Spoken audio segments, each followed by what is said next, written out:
It's 40 feet tall, weighs up to 16 tons, and sits on the edge of the Harlem River near East 125th Street.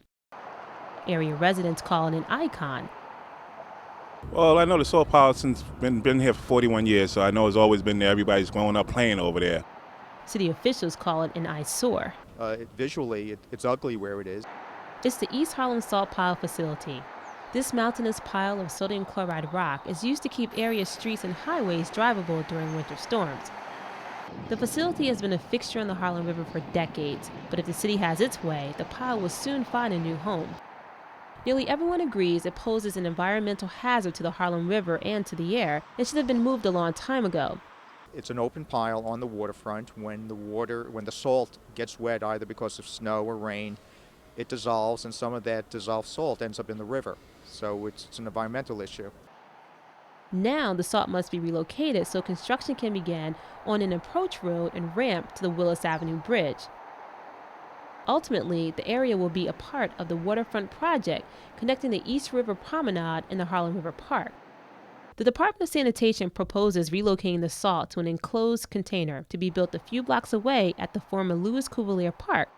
That just a few blocks closer to the more than 5,000 residents of the Robert F. Wagner Public Housing Complex. At a recent city planning hearing, city officials defended the selection of the site.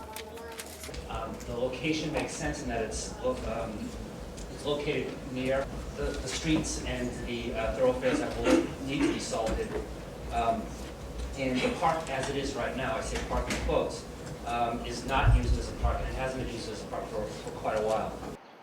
The resident association at Wagner Houses agrees the park has not been used in a while, but insists it fought for years to have it reopened.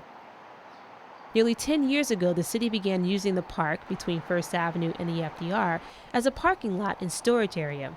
Katie Harris, president of the Wagner Houses Resident Association, believes there are other options for the salt. I love to see, and I have suggested over and over, that the salt pile be put on a barge in the East River.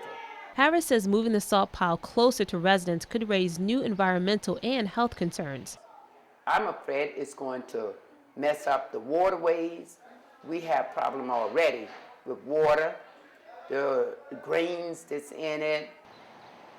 Among the residents of Wagner Houses, the reaction to the move of the salt pile has been mixed.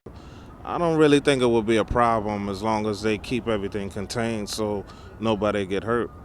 If it's for the Willis Avenue Bridge to make things better, I guess go ahead and do what you got to do. I don't want to see an enclosure like that destroys the beauty, takes away the greenery.